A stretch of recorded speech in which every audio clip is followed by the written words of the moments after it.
आदिदेव नमस्तुभ्यं प्रसीद मम भास्कर दिवाकर नमस्तुभ्यं प्रभाकर नमोऽस्तु ते सप्ताश्वरथमारूढं प्रचण्डं कश्यपात्मजं श्वेतपद्मधरं देवं तं सूर्यं प्रणमाम्यहम् लोहितं रथमारूढं सर्वलोकपितामहं महापापहरं देवं तं सूर्यं प्रणमाम्यहम् त्रैगुण्यं च महासूरं ब्रह्मविष्णुमहेश्वरं महापापहरं देवं तं सूर्यं प्रणमाम्यहम् बृंहितं तेजसां पुञ्जं वायुराकाशमेव च प्रभुस्त्वं सर्वलोकानां तं सूर्यं प्रणमाम्यहम् बन्धूकपुष्पसङ्काशं हारकुण्डलभूषितम् एकचक्रधरं देवं तं सूर्यं प्रणमाम्यहम् तं सूर्यं लोककर्तारं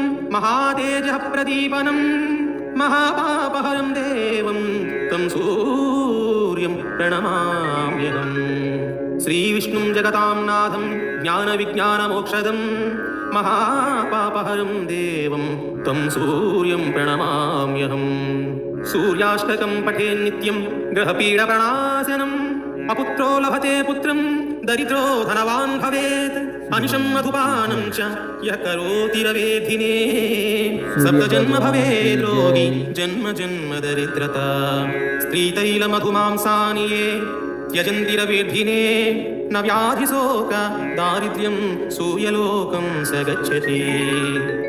ओम सूर्यदेवताभ्याय नमो नमः. Please like, share, subscribe. God Songs Power.